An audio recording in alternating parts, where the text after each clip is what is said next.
ప్రపంచ chess champion Carlsen తన frustration చూపించాడు. భారత యువ grand master Dommaraju Gukesh Norway chess టోర్నమెంట్లో సూపర్ విక్టరీ సాధించాడు. తన కెరియర్లో తొలిసారి క్లాసికల్ చెస్ పోటీలో వరల్డ్ నంబర్ 1 మాగ్నస్ కార్ల్సన్ని ఓడించాడు. 6వ రౌండ్లో కార్ల్సన్ను గుకేష్ కంగు తినిపించాడు. ఆఖరి వరకు నువ్వా నేనా అన్నట్లు సాగిన ఈ గేమ్లో గుకేష్ పై చేయి సాధించాడు. అయితే ఈ గేమ్లో మధ్య వరకు కార్ల్సన్ ఆధిపత్యం చలాయించాడు. కానీ ఎండ్ గేమ్ సమయానికి 34 ఏళ్ల కార్ల్సన్ చేసిన ఒక చిన్న తప్పిదాన్ని గుకేష్ చక్కగా ఉపయోగించుకున్నాడు. ఈ గెలుపుతో 3 విలువైన పాయింట్లు సొంతం చేసుకున్న గుకేష్ ఈ టోర్నీ పాయింట్ల పట్టికలో 2వ స్థానానికి దూసుకొచ్చాడు. దీంతో కార్ల్సన్ ఫ్రస్ట్రేషన్ ఆపుకోలేకపోయాడు.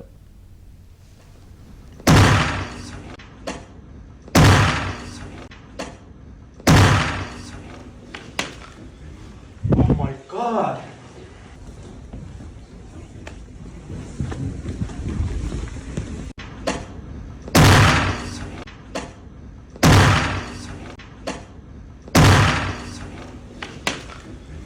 Oh my God!